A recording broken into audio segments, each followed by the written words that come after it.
Study জিকেন্স এই চ্যানেলে সকলকে স্বাগত জানাই। আজকের ক্লাসে আমরা 35টি গুরুত্বপূর্ণ প্রশ্ন নিয়ে আলোচনা করব, যেগুলি PSC clerkship, NTPC, ICDS supervisor, railway group D এবং পুলিশ কনস্টেবল পদের পরীক্ষার জন্য ভীষণভাবে গুরুত্বপূর্ণ। আজকের ক্লাসের প্রথম প্রশ্ন: একজন স্বাভাবিক মানুষ সর্বাপেক্ষা কত কাছ থেকে কোনো বস্তুকে স্পষ্ট দেখতে পায়? সঠিক উত্তর অপশন ডি, 25 সেন্টিমিটার। অর্থাৎ একজন স্বাভাবিক মানুষ সর্বাপেক্ষা 25 সেন্টিমিটার দূরত্বে থাকা কোনো বস্তুকে স্পষ্টভাবে দেখতে পায়। 2 নম্বর প্রশ্ন: 1905 সালে শ্যামজি কৃষ্ণবর্মা কোথায় হোম রুল সমাজ স্থাপন করেন? 1905 সালে শ্যামজি কৃষ্ণবর্মা লন্ডনে হোম রুল সমাজ স্থাপন করেন। সঠিক উত্তর অপশন ডি। 3 নম্বর প্রশ্ন: তৃতীয় পঞ্চবার্ষিকী পরিকল্পনা কত সালে শুরু হয়? তৃতীয় পঞ্চবার্ষিকী পরিকল্পনা শুরু হয়েছিল অপশন সি, 1961 সালে। পঞ্চবার্ষিকী পরিকল্পনা শুরু হয়েছিল 1951 সালে এবং চলেছিল 2014 সাল পর্যন্ত। 2015 সাল থেকে পঞ্চবার্ষিকী পরিকল্পনার পরিবর্তে নীতি আয়োগ গঠিত হয়েছিল। মোট 12টি পঞ্চবার্ষিকী পরিকল্পনা গ্রহণ করা হয়েছিল। পঞ্চবার্ষিকী পরিকল্পনা ভীষণ গুরুত্বপূর্ণ একটি টপিক। এখান থেকে বিভিন্ন প্রশ্ন বিভিন্ন পরীক্ষায় আসে, সেজন্য এই পঞ্চবার্ষিকী পরিকল্পনার উপর একটি ক্লাস নেক্সট টাইম করানো হবে। 4 নম্বর প্রশ্ন: প্রথম সংবাদপত্র কবে প্রকাশিত হয়? প্রথম সংবাদপত্র প্রকাশিত হয় 1780 সালে এবং প্রথম সংবাদপত্রটি হলো বেঙ্গল গেজেট। এটি 1780 সালে প্রকাশিত হয়েছিল এবং এটি প্রকাশ করেন জেমস অগাস্টাস হিকি। তাহলে এখান থেকে অনেকগুলি প্রশ্ন ভীষণ গুরুত্বপূর্ণ। প্রথম সংবাদপত্র কোনটি? বেঙ্গল গেজেট। এটি কত সালে প্রকাশিত হয়? 1780 সালে। এটি কে প্রকাশ করেন? সঠিক উত্তর জেমস অগাস্টাস হিকি এবং এটি ইংরেজি ভাষায় প্রকাশিত হয়েছিল। 5 নম্বর প্রশ্ন: সাহিত্য আকাদেমি কবে স্থাপিত হয়? সাহিত্য আকাদেমি স্থাপিত হয়েছিল অপশন সি, 1954 সালে। এবারে আমরা সাহিত্য আকাদেমি সম্পর্কে অতিরিক্ত কিছু প্রশ্ন, ভীষণ গুরুত্বপূর্ণ যেগুলো প্রশ্ন সেগুলো জেনে নেব। প্রথমেই 2018 সালে কে সাহিত্য আকাদেমি পুরস্কার পেয়েছেন বাংলা ভাষায় সাহিত্যের ক্ষেত্রে? তাহলে বাংলা ভাষায় সাহিত্যের ক্ষেত্রে 2018 সালে সাহিত্য আকাদেমি পুরস্কার পেয়েছেন সঞ্জীব চট্টোপাধ্যায়। তিনি যে সাহিত্যের জন্য এই পুরস্কার পেয়েছেন সেটি হলো শ্রীকৃষ্ণের শেষ কটা দিন। শ্রীকৃষ্ণের শেষ কটা দিন এই সাহিত্যের জন্য সঞ্জীব চট্টোপাধ্যায় 2018 সালে সাহিত্য আকাদেমি পুরস্কার পেয়েছেন। এবারে সাহিত্য আকাদেমি পুরস্কার ছাড়াও ট্রান্সলেশনের ক্ষেত্রে একটি পুরস্কার দেওয়া হয়, সাহিত্য আকাদেমি ট্রান্সলেশন পুরস্কার। 2018 সালে এই পুরস্কার পেয়েছেন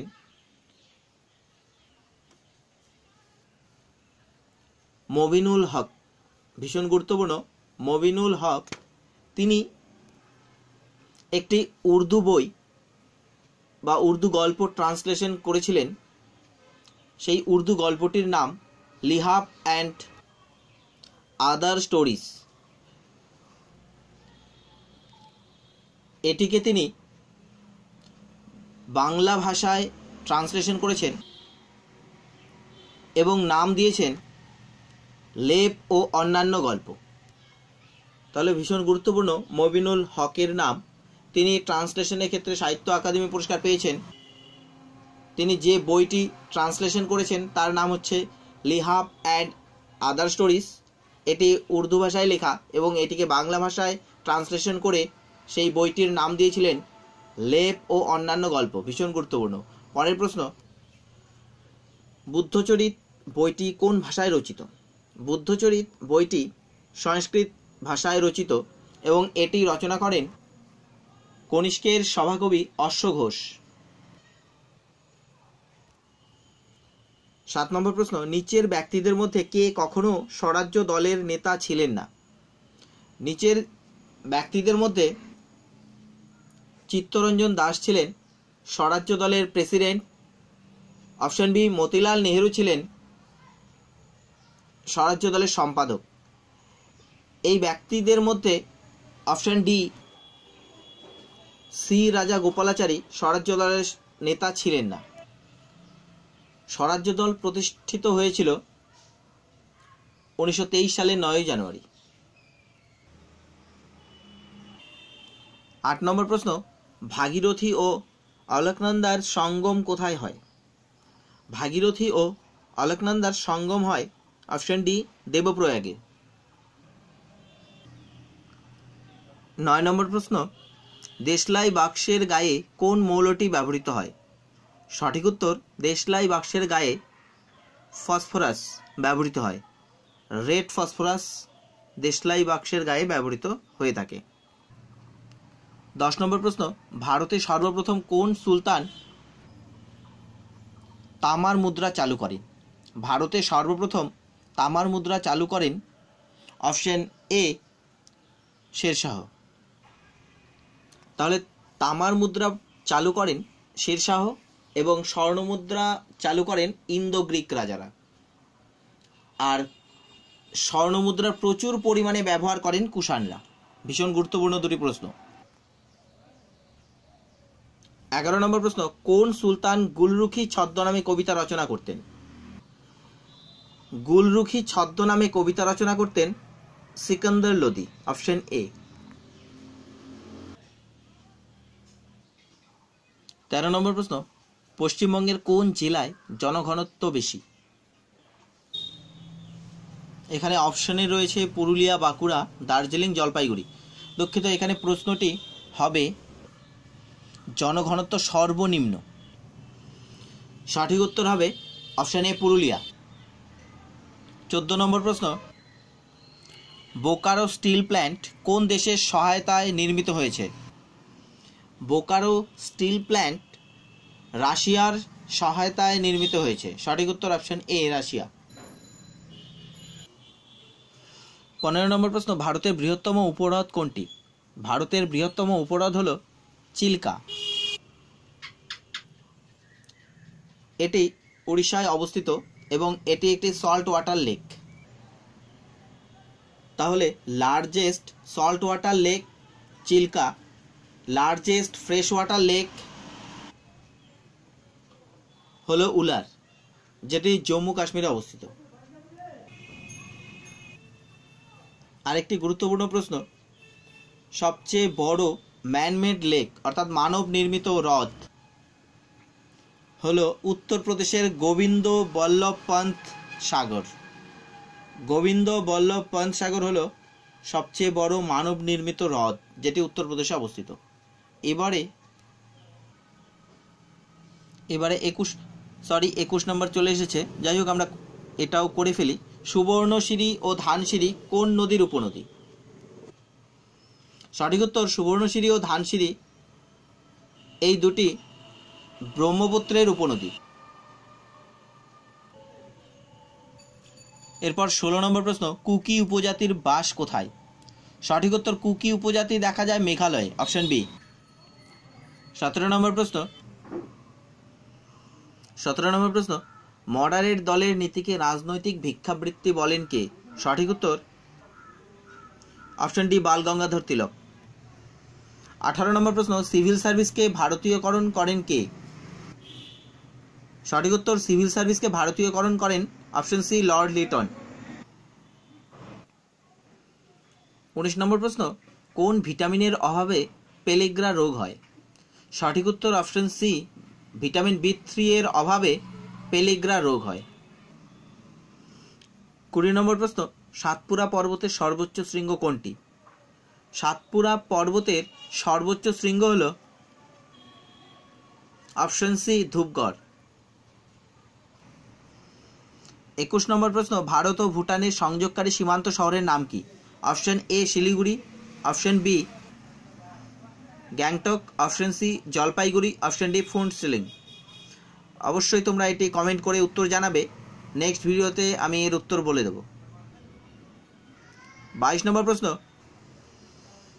অজন্তা গুহা ভারতের কোন রাজ্যে রয়েছে? সঠিক উত্তর অজন্তা গুহা ভারতের মহারাষ্ট্রে রয়েছে। 23 নম্বর প্রশ্ন, নাগাল্যান্ডের প্রধান ভাষা কি? নাগাল্যান্ডের প্রধান ভাষা হলো ইংরেজি, অপশন এ। 24 নম্বর প্রশ্ন, কুমায়ুনী লোকনৃত্যটি কোন রাজ্যের? কুমায়ুনী লোকনৃত্যটি উত্তরাখণ্ড রাজ্যের। 25 নম্বর প্রশ্ন, ILO এর সদর দপ্তর কোথায়? ILO এর ফুল ফর্ম হলো ইন্টারন্যাশনাল লেবার অর্গানাইজেশন। ILO বা ইন্টারন্যাশনাল লেবার অর্গানাইজেশন স্থাপিত হয়েছিল 1919 সালে। এর সদর দপ্তর হলো জেনেভা, সুইজারল্যান্ড। 26 নম্বর প্রশ্ন, ভারতীয় বিমান বাহিনীতে সর্বোচ্চ পদ কোনটি? সঠিক উত্তর option A air chief marshal. 27 নম্বর প্রশ্ন, ইন্ডিয়া উইন্স ফ্রিডম বইটি কার লেখা? ইন্ডিয়া উইন্স ফ্রিডম বইটি আবুল কালাম আজাদের লেখা। 28 নম্বর প্রশ্ন, ফ্লোরিকালচার কোন চাষ সম্পর্কিত বিদ্যা? সঠিক উত্তর ফ্লোরিকালচার হলো ফুল চাষ সম্পর্কিত বিদ্যা। 29 নম্বর প্রশ্ন, শের ই বঙ্গাল নামে কে খ্যাত? সঠিক উত্তর শের ই বঙ্গাল নামে খ্যাত ফজলুল হক। 30 নম্বর প্রশ্ন, ভারতবর্ষীয় ব্রাহ্ম সমাজ ও নববিধান এর প্রতিষ্ঠাতা কে? সঠিক উত্তর ভারতবর্ষীয় ব্রাহ্ম সমাজ ও নববিধানের প্রতিষ্ঠাতা হলো কেশবচন্দ্র সেন, অপশন বি। 31 নম্বর প্রশ্ন, পশ্চিমবঙ্গের কোথায় রেশম গবেষণা কেন্দ্র আছে? সঠিক উত্তর পশ্চিমবঙ্গের বহরমপুরে রেশম গবেষণা কেন্দ্র আছে। 32 নম্বর প্রশ্ন, কলিঙ্গের বর্তমান নাম কি? কলিঙ্গের বর্তমান নাম হলো অপশন বি উড়িষ্যা। 33 নম্বর প্রশ্ন, শ্রী রঙ্গবোত্তমের সন্ধি কবে হয়েছিল? শ্রী রঙ্গবোত্তমের সন্ধি হয়েছিল 1792 সালে। তৃতীয় ইঙ্গ মহীশূর যুদ্ধের শেষে টিপু সুলতান এবং ব্রিটিশ কোম্পানির সঙ্গে শ্রী রঙ্গবোত্তমের সন্ধি হয়েছিল 1792 সালে। 34 নম্বর প্রশ্ন, আকবরের সমাধিসৌধ কোথায় রয়েছে? সঠিক উত্তর আকবরের সমাধিসৌধ রয়েছে সেকেন্দ্রাবাদে, অপশন সি সেকেন্দ্রাবাদ। বাবরের সমাধিসৌধ রয়েছে কাবুলে, হুমায়ুনের সমাধিসৌধ রয়েছে দিল্লিতে, আকবরের সেকেন্দ্রাবাদে, জাহাঙ্গীরের রয়েছে শাহদারাতে, লাহোর পাকিস্তান অর্থাৎ পাকিস্তানে রয়েছে, শাহজাহানের রয়েছে আগ্রাতে এবং ঔরঙ্গজেবের রয়েছে খোলদাবাদ ঔরঙ্গাবাদের খোলদাবাদে ঔরঙ্গজেবের সমাধিসৌধ রয়েছে। 35 নম্বর প্রশ্ন এবং শেষ প্রশ্ন, ভারতের কোন নবাব প্রথম ব্রিটিশদের সঙ্গে মিত্রতা নীতিতে আবদ্ধ হন? সঠিক উত্তর হায়দ্রাবাদের নিজাম প্রথম ব্রিটিশদের সঙ্গে মিত্রতা নীতিতে আবদ্ধ হন। ভিডিওটি ভালো লাগে অবশ্যই লাইক করবে, শেয়ার করবে। যারা এখনো পর্যন্ত আমার চ্যানেলটিকে সাবস্ক্রাইব করেনি তারা অবশ্যই আমার চ্যানেলটিকে সাবস্ক্রাইব করবে। ধন্যবাদ।